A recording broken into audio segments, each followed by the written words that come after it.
mendapatkan bahwa Menteri BUMN Erick Thohir sedang bertemu dengan petinggi Emirat ini untuk Emirat maskapai penerbangan juga yang untuk membantu menyelamatkan Garuda. Tapi yang juga disoroti oleh netizen ini menjadi pertanyaan, kenapa ya kok sekarang ini BUMN dihancur-hancurkan gitu di bawah Erick Thohir ini? Apakah Erick Thohir ini hanya tukang cuci piring atau dia bagian dari kerusakan yang terjadi di BUMN gitu? Karena ini ada yang menarik ini gini, ini dikaitkan ternyata Erick Thohir itu pernah membuat pernyataan tidak ada tempat bagi radikalisme BUMN.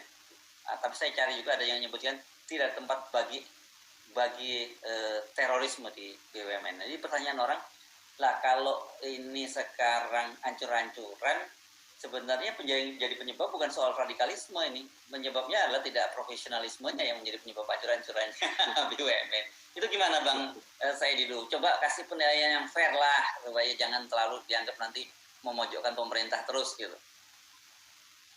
Saya mungkin ini kita agak panjang nih, supaya punya pemahaman betul tentang BUMN.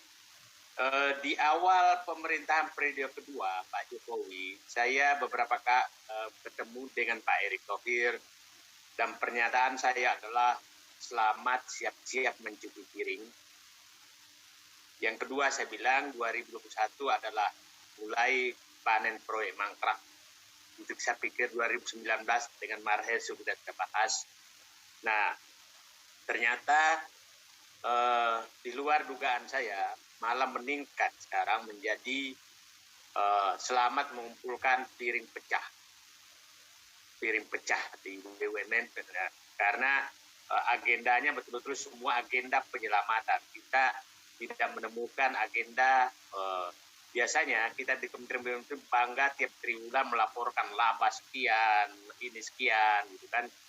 Nah, sekarang yang muncul terus adalah yang bangkrut yang mana, yang mau jual aset yang mana, kemudian yang mau dibubarkan yang mana, dan yang dikorupsi yang mana. Itu yang berita-berita yang muncul.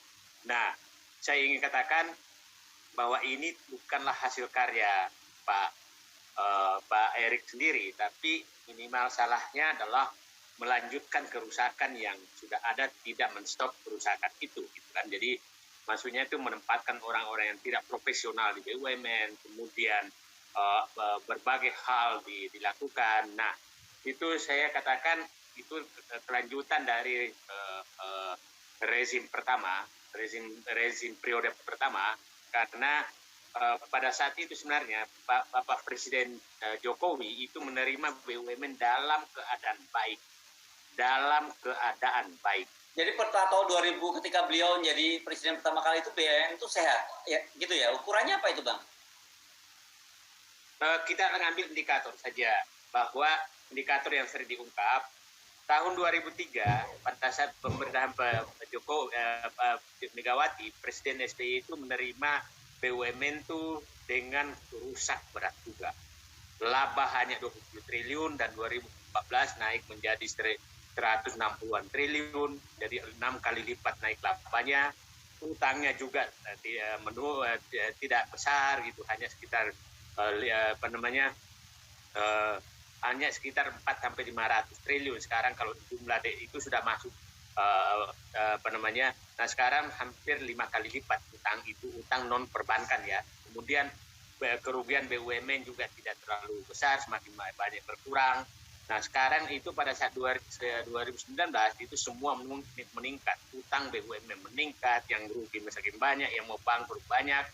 Nah 2014 itu bagus diterimanya, dan 2013 itu benar-benar berat sekali gitu. Jadi saya, kenapa sih dirusak lagi gitu. Nah, kita lihat sekarang, mungkin kita bahas satu demi satu Mas Hertu. Kita bahas Garuda dulu. Garuda ini sebenarnya menarik lihat bahwa kemarin sebelum berangkat Kementerian BUMN, Wakil Menteri BUMN sudah menyatakan bahwa opsi untuk menutup Garuda muncul dan menyiapkan pelita air. Kemudian muncul tulisan tulisan Peter Gonta bahwa sewa pesawat 4 kali lipat dari yang lain, kemudian muncul tulisan Pak Dahlan Iskan bahwa langkah Erick Thohir adalah perlu dapat ujian. Itu saya mau bahas supaya kita lihat semua. Nah, sekarang hampir semua penerbangan menghadapi masalah di pandemi seluruh dunia dan masing-masing punya cara untuk menyelamatkan industri penerbangannya.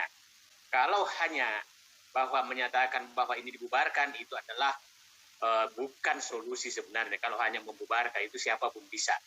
Nah, tulisan Peter Gonta perlu kita lihat, itu menurut saya terlalu bombastis karena begini, membandingkan sewa pesawat itu minimal 3 variabel yang kita harus lihat harus sama baru bisa dibandingkan. Jadi seperti umpamanya menyewa atau membeli pesawat Boeing 777 itu banyak sekali formasi di dalamnya. Kalau Anda punya formasi first class, maka seluruh alat-alat elektroniknya, seluruh kelengkapannya harus lengkap. Kalau pakai hanya sampai business class itu pasti lebih murah. Kalau hanya economy class pasti jauh lebih murah lagi. Nah, sama dengan Mas Heru, kita naik Boeing 737 yang punya Citylink, yang punya adalah Batik Air dengan Lion, sama-sama pesawat Boeing 737 umpamanya formasinya beda ya harganya berbeda. Itu yang pertama, formasi dari tipe pesawat, formasi atau konfigurasi di internal pesawatnya. Yang kedua adalah waktu penyewaannya. Nah, karena pada saat jumlah pesawat berkurang dan permintaan banyak, maka sewa naik. Nah, yang ketiga adalah mekanisme pembayarannya, karena macam-macam, leasing pesawat itu macam-macam. Ada yang termasuk pemeliharaan, ada yang tidak termasuk pemeliharaan, ada termasuk orang, macam-macam. Jadi itu harus dibandingkan, baru bisa disandingkan apakah memang lebih mahal. Tidak bisa kita menyatakan ini lebih mahal tanpa menyelesaikan 3 variabel tersebut, tanpa melihat 3 variabel tersebut. Saya ulangi, variabelnya adalah konfigurasi pesawat, kemudian waktu penyewaan, kemudian adalah mekanisme pembayaran leasing. Itu yang harus dilihat. Nah, menarik juga pernyataan Pak Dahlan Iskan bahwa langkah Erick Thohir bagus, oke, tapi itu adalah menyimpan asumsi, mengabaikan asumsi-asumsi lain dan kebijakan lain. Nah, hampir semua negara melakukan untuk menyelamatkan itu memang harus dari pemerintah kalau sudah ekuitas negatif. Kalau hanya membubarkan, itu sih ya nggak perlu pemerintah. Nah, kita lihat bahwa kenapa ini perlu dianalisis? Karena ada kebijakan lain yang harus kita bandingkan. Nah, kita bandingkan begini, Mas Hersu. Satu, bahwa di saat yang sama, pemerintah memberikan penyertaan modal negara kepada beberapa BUMN untuk menyelesaikan proyek-proyek yang dipastikan mangkrak. Kereta api cepat yang kira-kira 100 tahun baru bisa, setelah lebih baru bisa balik modal. Kalau balik modal, tol yang banyak yang rugi, ini dijual-jual oleh BUMN konstruksi karena membebani utang. Kemudian berbagai proyek-proyek besar lainnya itu dilakukan dan itu dipastikan rugi. Tapi Garuda yang sebenarnya punya potensi untuk bangkit kembali itu dipilih untuk ditutup. Jadi pernyataan brilian itu kalau mengabaikan kebijakan lain. Nah, karena kalau hanya menutup nggak brilian. Yang brilian itu solusi brilian itu kalau ada orang sudah sudah jatuh miskin tapi dibikin kaya. Kalau orang miskin itu dimatikan, ya itu sih bukan brilian. Jadi saya mohon maaf Pak Dahlan Iskan, saya agak berbeda dengan pendapat beliau. Karena ini kebijakan adalah pilihan. Tapi kalau Pak Erick Thohir itu menggunakan itu sebagai ancaman tanda kutip kepada para lesor, itu oke. Kalau sekedar ancaman, kalau lu nggak mau negosiasi sama gua, maka gua bikin penerbangan baru. Tapi ingat Mas Hersu, harus diingat bahwa mematikan Garuda itu akan menambah kerugian negara. Satu, begini, kerugian langsung adalah bahwa artinya seluruh anak perusahaan Garuda juga bubar. Akhirnya GMF yang untung juga akan hilang, Citylink yang lagi bagus akan hilang, karena akan wilayah itu maksudnya dibeli oleh orang lain. Nah, kemudian utang-utang pemerintah, utang-utang BUMN Garuda kepada pemerintah dan kepada BUMN itu juga tidak dibayar lagi. Pertamina ada 10 triliun, mungkin Angkasa Pura banyak juga. Jadi kita kehilangan hak tertagih kepada Garuda dan kita kehilangan perusahaan yang masih bagus. Nah, itu seakan-akan diabaikan dalam perhitungan ini. Jadi saya hanya sarankan begini, supaya nggak salah Mas Hersu, supaya dianggap sekali-sekali cari solusi. Satu, selesai Garuda, ini walaupun gratis. Satu, cek apakah betul sewa pesawat itu mahal dengan membandingkan tadi waktu penyewaan, waktu saat mau disewa, kemudian konfigurasi atau formasi pesawat, dan ketiga sistem pembayaran. Apakah sama? Nah, kalau tidak sama, maka periksa siapa yang melakukan itu. Siapa melakukan kesalahan itu sehingga terjadi. Kan belum tentu markup, belum tentu. Itu adalah mungkin kondisi bisnis saat itu. Nah, yang kedua, bahwa hitung kerugian negara apabila Garuda dibubarkan. Ingat, ada wilayah abu-abu dalam pembubaran BUMN. Bahwa apabila BUMN dibubarkan, maka pemegang saham menanggung semua kerugian tersebut. Maka kalau sekarang utangnya 100 triliun, apakah pemerintah rela membayar utang 100 triliun, rakyat membayar utang 100 triliun, ataukah rakyat rela menyuntik Garuda dan dijanjikan akan sehat dengan kombinasi melakukan perbaikan di dalam Garuda. Itu sebenarnya yang harus dilakukan dan itu harus transparan. Yang selalu kata-kata keluar hanya menyalahkan Garuda. Jadi memang ya kalau menyalahkan Garuda terus, dan saya sangat sayangkan dari Kementerian BUMN untuk hanya menyalahkan Garuda terus. Tidak ada menyatakan apa perbaikan yang akan dilakukan. Ingat, saya pernah pelaku sejarahnya 2003 itu Garuda bangkrut. Tapi kan kita tidak pernah membuka apa penyebabnya.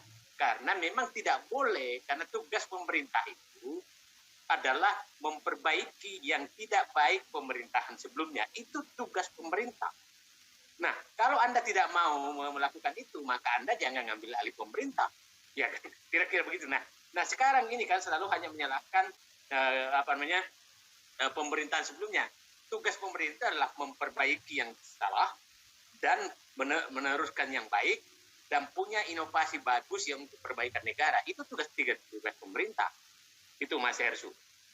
Ini soal Garuda ya. Nah, bagaimana dengan BUMN lain? Karena kan persoalannya sebenarnya bukan hanya Garuda nih, yang lain juga Bapak Belur juga itu. Nah, kita masuk ke BUMN konstruksi.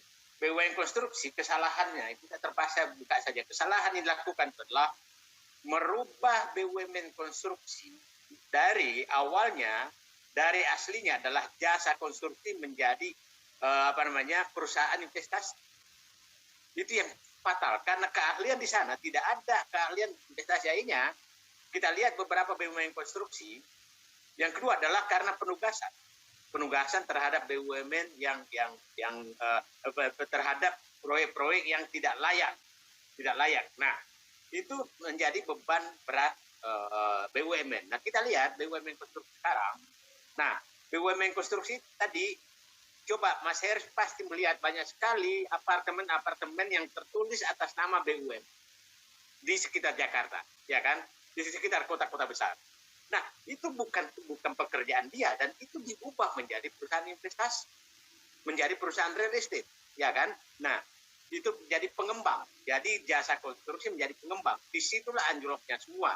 Ditambah penugasan yang sangat besar. Jadi sekarang Pak Sersu, apa solusinya?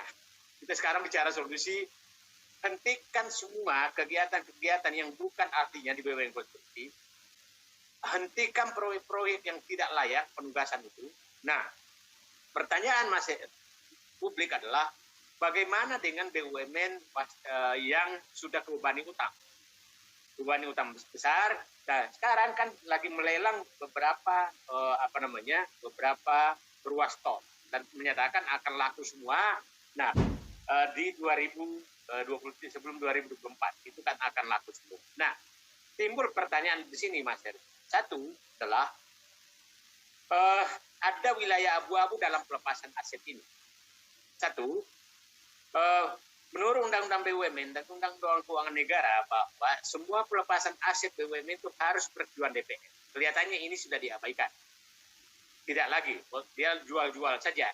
Yang kedua, ini perlu diawasi bahwa jangan sampai ini menjadi pintu masuknya investor asing untuk menguasai jalan tol. Karena ini adalah prasarana strategis. Nah, jadi jangan dibebaskan begitu saja. Itulah dulu kenapa sangat dibatasi investor asing masuk untuk mengelola jalan tol. Karena itu sangat penting dikuasai oleh negara. Nah, jadi saran saya hentikan penguasaan itu. Kemudian penjualan yang ketiga sangat rawan karena ini strategi sales, bukan program publik. Negosiasinya seperti apa? Nah, selalu dikatakan sekarang adalah sudah mendapatkan lebih tinggi dari ekuitas. Itu kan selalu dikatakan. Jadi sehingga menyatakan untung. Nah, ingat membangun jalan tol itu bukan sekedar ekuitas, tapi prospek bisnis ke depan, keuntungannya seperti apa. Itu kan baru dipresentasikan, baru itulah harganya. Ini tidak pernah dibuka ke publik. Berapa sih sebenarnya berapa sih sebenarnya keuntungan yang akan diperoleh masuknya sebagai investor di jalan tol tersebut. Nah, ada kecurigaan saya, ini nggak pernah dipublish karena memang BUMN ini, jalan tol ini dibangun tidak menguntungkan sehingga tidak dipublish, tidak dipublikasi. Dan yang menarik lagi, anggota DPR diam saja, tidak ada yang bicara, padahal ada wilayah abu-abu hukum di situ. Nah, kalau ini terjadi terus, maka diperkirakan suatu saat bahwa BUMN akan menjual aset-asetnya tanpa persetujuan DPR. Tanpa persetujuan DPR. Nah, itu ada pernyataan lagi yang menarik dari istana, dari pemerintah, bahwa aset BUMN itu, jalan tol itu tetap milik negara.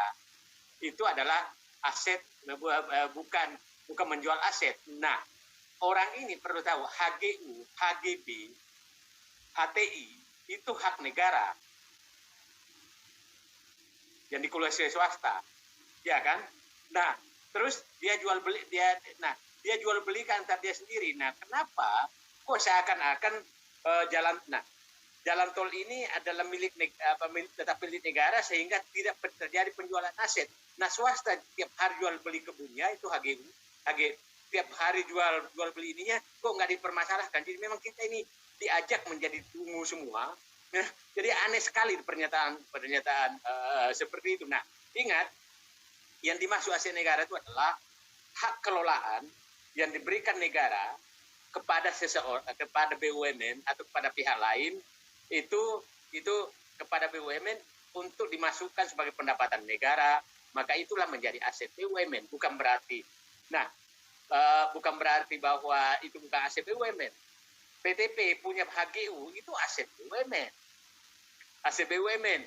Pertambangan punya IUP, izin usaha pertambangan, hak kelola itu adalah aset BUMN. Jadi ini menurut saya adalah perkeliruan yang dibuat untuk menghalalkan bahwa penjualan jalan tol itu adalah bukan penjualan aset BUMN. Itu mereka. Nah, itu saya pikir Mas Heru itu tentang konstruksi. Yang menarik Mas Heru itu adalah kita tahu sekarang yang agak leha-leha tanda kutip adalah BUMN perbankan. Nah, publik harus paham bahwa laba BUMN perbankan itu diperoleh dari pembelian SUN sebagian besar. Bukan karena bisnis. Kan begini. BUMN, nah itu ya ini rakyat harus paham. BUMN menerima uang rakyat dalam bentuk bunga tabungan dan deposito, bunganya sekarang rata-rata 2%. Perbankan menggunakan uang rakyat itu membeli SUN yang bunganya 6%. Sehingga perbankan punya margin 4% dari uang rakyat, bukan hasil kerja BUMN. Coba kalau SUN hilang, SUN hilang, maka margin ini hilang. Jadi itu sebenarnya jadi rakyat sudah dibisniskan oleh negara. Jadi bukan lagi uang rakyat, uang kita di sana tuh ya 50.000, 100.000 ya itu di bisnis. Nah, beli sun yang lucunya bunga sun ini dibayar oleh rakyat. Jadi Anda bayangkan uang rakyat dipakai dagang untuk hasil dagang, untuk memeras uang, untuk minta rakyat membayar keuntungannya ke perbankan. Jadi 2 kali rakyat rugi. Rugi karena bunga, rugi karena dia membayar lagi 4% itu. Jadi laba BUMN itu adalah uang rakyat dapat 2%, tapi dia membayar 6% bunga. Dan sisanya itu keuntungan perbankan. Itu yang terjadi di perbankan gitu. Itu Mas. Aduh, ini luar biasa sekali ya. Jadi sebenarnya orang dengan jadi apa? Jadi ke eksekutif di BUMN, di bank-bank BUMN itu tidur aja dia udah nggak perlu mikir-mikir juga udah untung untuk perusahaan ya. Nah, ingat akan muncul nanti laporan yang akan mengagetkan bahwa BUMN laba cukup tinggi karena ingat harga batu bara komunitas pertambangan itu naik dari 2020 itu hampir 5 kali lipat, CPO 3 kali lipat. Jadi itu tunggu aja akan keluar data itu dan pasti keluar data perbankan akan laba besar karena yang saya uraikan tadi. Nah, ini kan karena harga, bukan karena pengaruh apa-apa. Nah, yang menarik lagi, kita masuk ke BUMN pelabuhan. BUMN pelabuhan. Waktu saat diresmikan Pak Presiden, itu agak menarik angka yang dilaporkan. Dan saya katakan, saya setuju langkah itu. Tapi terlalu bombastis menyatakan bahwa setelah penggabungan pelabuhan, peti kemas, itu kita memiliki kapasitas peti kemas nomor 3 atau nomor 4 di dunia. Kalau orang nggak paham, hebat sekali setelah penggabungan. Sebelum digabung juga iya. Itu cuma ini disatukan satu tapi itu kan milik Indonesia semua, milik BUMN semua. Tapi kok akan meningkat setelah digabung gitu kan. Padahal sebenarnya Pelindo 1, Pelindo 2, Pelindo 3, Pelindo 4 yang memiliki peti kemas digabungkan menjadi satu. Sebelumnya juga segitu kapasitasnya, bukan berarti karena setelah digabung menjadi peningkatan kapasitas. Bukan, hanya administrasinya menjadi satu. Itu kayak begitu pengelabuhan seperti itu. Nah, sekarang pelabuhan juga menghadapi persoalan besar. Persoalan yang sangat besar. Nah, itu karena ini saya yakin logistik turun sekali, rendah sekali, dan itu jalan tol juga akan menghadapi persoalan besar, kecuali memang sudah dijual. Dan ingat, pada saat nanti didominasi asing pengelola jalan tol, maka dia punya alat nekan yang tinggi untuk menaikkan tarif tol. Itu Mas Hersu. Ini tadi saya ada cerita soal pelabuhan, tadi saya jadi ingat juga soal model-model klaim soal aset ya, yang aset meningkat karena revaluasi aset gitu ya. Nah, ini menarik. Kemarin ya terpaksa kita masuk. Kemarin Pak Prastowo menyatakan bahwa aset negara, salah satu aset negara, aset pemerintah naik menjadi 11.000 triliun. Nah, ini publik agak harus paham. Itu dari dulu BPK tidak pernah setuju bahwa perhitungan aset itu negara ditentukan pemerintah, ditentukan oleh nilai pasar. Karena pemerintah itu bukan pemain pasar. Bukan pemain pasar. Nah, sehingga yang harus ditentukan aset adalah nilai perolehan, bukan nilai pasar. Nah, karena nilai pasar kan pemerintah tuh masa mau bersaing dengan pasar gitu kan. Nah, itulah kenapa hampir 3 tahun diperjuangkan, baru 2016 disetujui, baru digunakan 2018 untuk revaluasi aset, sehingga aset melonjak. Persentasenya dari 4.000 triliun naik menjadi 8.000 triliun, menjadi 11.000 triliun. Nah, kalau di perusahaan boleh melakukan revaluasi aset, karena ini memang sudah dikelola kayak perusahaan gitu. Jadi itu tidak. Jadi kenaikannya itu tidak menambah luas tanah, tidak menambah luas gedung, tidak menambah yang lain-lain. Tapi itu hanya merevaluasi bahwa dulu harga aset ini sekian, ya Kalau menurut saya tanggung, karena pemerintah tuh bisa menetapkan harga loh, bukan persen bebas. Kenapa sih nggak dikali 10 kali lipat aja supaya menjadi 100.000 triliun kan tanggung amat gitu loh. Dan perlu dicatat bahwa aset-aset itu BPK juga. Ya, tidak semua aset-aset itu diperoleh oleh pemerintahan ini kan, itu juga merupakan aset-aset dari pemerintahan sebelumnya gitu, yang sekarang begitu dievaluasi angkanya jadi naik kan gitu ya. Jadi ya memang menarik. Akumulasi aset yang diterima dengan evaluasi diakui sebagai hasil kerja dia. Pas menyatakan utang, dia menyatakan itu warisan pemerintah lalu. Memang menarik nih. Jadi kalau utang warisan, kalau aset enggak gitu. Ini makin menarik memang. Oke, kalau bandara bagaimana tuh Bang Said itu? Kan mulai kemarin juga banyak laporan bandara-bandara baru yang kemudian nggak ada lagi penerbangan, ada yang jadi bengkel dan sebagainya. Bandar udara menurut saya itu bukan 1-2 puluhan bandar udara yang mengalami kerugian, dan saya yakin, ingat bandara itu tiap 5 tahun nggak hitam. Mungkin tahun 2023 kita udah lihat hitam-hitam semua karena nggak ada biaya pemeliharaan, karena memang tidak layak. Nah, ini sangat besar masalahnya karena bandara tidak bisa diapa-apakan, tidak bisa diapa-apakan. Nah, ini menurut saya saya tidak punya jalan. Nah, tidak punya jalan untuk menyelesaikan masalah bandara. Mau diapakan? Nah, bisa saja yang terjadi karena terancam. Maka bisa saja bandara-bandara besar, Denpasar, Cengkareng, Makassar, Surabaya, Medan, bisa saja ini carikan investor asing. Kemudian untuk memelihara bandara yang itu yang paling was-was saya terjadi.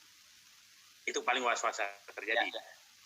Ya, jadi hampir semua memang ini BUMN ini mengalami persoalan gitu, dan ini yang saya kira waktunya untuk pemerintah lebih dibuka lah, jangan simsalabim, jangan melakukan rekayasa termasuk seperti laporan keuangan dan juga revaluasi aset dan lain-lain gitu ya, karena soalnya faktanya tidak seindah seperti yang mereka sampaikan. Saya pikir rakyat akan mengapresiasi kalau pemerintah sekarang menjadi jujur. Itu menjadi jujur, jangan menutupi terus. Saya katakan Bang Sersu, sampah-sampah yang disimpan di bawah karpet BUMN sudah tidak mampu lagi menutupi sampah tersebut. Itu dia nggak mampu lagi. Baik, terima kasih Bang Saididu. Assalamualaikum warahmatullahi wabarakatuh. Waalaikumsalam.